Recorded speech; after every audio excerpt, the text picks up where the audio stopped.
સુરતમાં વિદ્યાર્થીનીના આપઘાતના પગલે એનએસયુઆઈ બાદ હવે એબીવીપી દ્વારા પણ વિરોધ પ્રદર્શિત કરવામાં આવ્યો છે। સુરતના ગોડાદરા વિસ્તારમાં ધોરણ 8માં ભણતી 14 વર્ષીય વિદ્યાર્થીનીના આપઘાત બાદ આજે અખિલ ભારતીય વિદ્યાર્થી પરિષદ દ્વારા આદર્શ પબ્લિક સ્કૂલ બહાર ઉગ્ર વિરોધ પ્રદર્શિત કરવામાં આવ્યો હતો। તો વિદ્યાર્થીનીના પરિવારના આક્ષેપ મુજબ સ્કૂલ સંચાલકો દ્વારા ફી ભરવાના દબાણને કારણે વિદ્યાર્થીની આઘાતજનક પગલું ભરવા મજબૂર થઈ હતી। વિરોધ દરમિયાન એબીવીપીના કાર્યકર્તાઓએ સ્કૂલ સંચાલકો વિરુદ્ધ ચફલો કર્યો હતો અને તાત્કાલિક પગલાં લેવાની માંગ કરી હતી। તેમની માંગણી હતી કે વિદ્યાર્થીનીની પરિસ્થિતિ અંગે નિષ્પક્ષ તપાસ થાય અને સ્કૂલ સંચાલકો સામે કડક કાર્યવાહી કરવામાં આવે। વિરોધ દરમિયાન અશાંતિ ન ફેલાય તે માટે પોલીસ દ્વારા સ્કૂલની બહાર કડક બંદોબસ્ત પણ ગોઠવવામાં આવ્યો હતો। તો એબીવીપીના કાર્યકર્તાઓએ વિડીયો ફૂટેજમાં આવતી ઘટના અંગે પણ જવાબદારી નક્કી કરવાની માંગણી કરી છે। એબીવીપીના વિરોધના કારણે આ મામલો હવે રાજકીય તેમજ સામાજિક દિશામાં વધુ ઉછળી રહ્યો છે। તપાસ અને કાયદાકીય કાર્યવાહી અંગે શાળા અને પોલીસના પગલાં ઉપર સૌની નજર છે। વિરોધમાં જે મુદ્દાઓનો સમાવેશ કરવામાં આવ્યો છે તેમાં સ્કૂલ દ્વારા વિદ્યાર્થીઓ ઉપર ફી માટેના દબાણ બંધ કરવા કડક નીતિ અમલમાં મૂકવી જોઈએ, અકસ્માતમાં જવાબદાર વ્યક્તિઓ ઉપર કાયદેસર કાર્યવાહી થવી જોઈએ અને શિક્ષણ ક્ષેત્રમાં ન્યાય સિદ્ધ વ્યવસ્થાનું અમલીકરણ કરવું જોઈએ।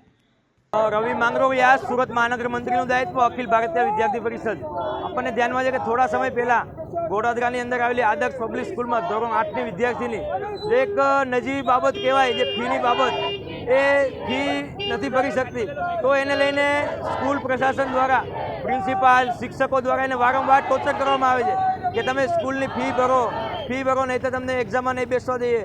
तो आने लईने विद्यार्थी ने मानसिक त्रास आपवामां आवतो, सतत विद्यार्थी ने कॉम्प्यूटर लेब में बेसाडवामां आवती, टॉयलेट बाथरूम की बहार सतत बे दिवस ऊभी राखवामां आवती। तो एक आज निंदनीय घटना कहवाय ए घटना कही शकाय। अने साथे सरकार द्वारा ए बेटी पढ़ाओ बेटी बचाओ एक अभियान चाले छे। तो आ सरकार ने आ अभियान अंतर्गत आवा काम करे छे। तो एक आमां पण जे पण लोको संडोवायेला होय संडोवायेला लोको पर कायदाकीय कार्यवाही थाय अने साथे साथे आज दीकरी है ए दीकरी ने सचोट न्याय मळे अने डीओ अधिकारी साहेब द्वारा आना पर एक नियम बनाववामां आवे के जे पण फीनो विषय है तो फीना विषय में एना वालीओने सचोट जाण करवामां आवे, नहीं कि विद्यार्थी ने।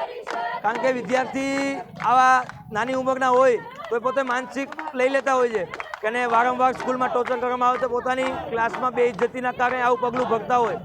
અને આગામી સમયમાં જો કોઈ વિદ્યાર્થીને આવી ઘટના બનશે તો વિદ્યાર્થી પરિષદ હંમેશા એ વિદ્યાર્થીઓની સાથે રહીને ઉગ્રથી ઉગ્ર આવું પ્રદર્શન કરશે અને વિદ્યાર્થી પરિષદની માંગ જો આ સંતોષવામાં નહીં આવે તો વિદ્યાર્થી પરિષદના ધરણા પ્રદર્શન સતત અહીંયા ચાલુ રહેશે। मनोज जैन अखिल भारतीय विद्यार्थी परिषद राष्ट्रीय कारोबारी सदस्य आदर्श पब्लिक स्कूल जे गोडादरा विस्तार में आवेली छे अने त्यां जे बाळकी छे एने पोताने जीवन टूंकावी लीधुं, आत्महत्या करी लीधी। ए पण शा माटे? तो एक नाना कारण माटे के स्कूलनी अंदर एने फीस नथी भरी हती अने फीसनो लेवो देवो ए पेरेंट्स अने प्रिंसिपल टीचरनो होय छे, एमां स्टूडंटनो कोई रोल होतो નથી। અને આ જે વિસ્તાર છે ગોડાદરા વિસ્તાર એ પરપ્રાંતીય વિસ્તાર છે, સ્લમ અહીંયા સ્લમ એરિયો વધારે છે અને મધ્યમ વર્ગીય ગરીબ વર્ગીય વિસ્તાર છે। એટલે અહીંયા આપણે માની શકીએ કે કોઈની પરિસ્થિતિ કોઈ સમય ખરાબ હોય કે નહીં ભરી શક્યો હોય તો એમાં વિદ્યાર્થીને આવું મેન્ટલ હરેસમેન્ટ કર્યું એ બહુ ખોટી બાબત છે અને નિંદનીય બાબત છે।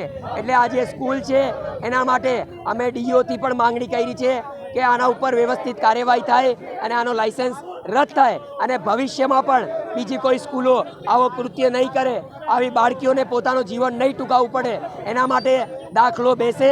અને અખિલ ભારતીય વિદ્યાર્થી પરિષદ એ સતત વિદ્યાર્થીઓ માટે કામ કરતું આવ્યું છે। એટલે કોઈ પણ દિવસ આવા કૃત્ય નહીં ચલાવવામાં નહીં આવે। અને આજે તો ધરણા પ્રદર્શન છે અને જો અમારી માંગણી નહીં સંતોષાય અને આ સ્કૂલ आ लाइसेंस रद्द नहीं थाय अने प्रोपर कार्यवाही नहीं थाय तो उग्र में उग्र आंदोलन थशे अने एनी पूरी जवाबदारी स्कूल प्रशासननी अने सरकारनी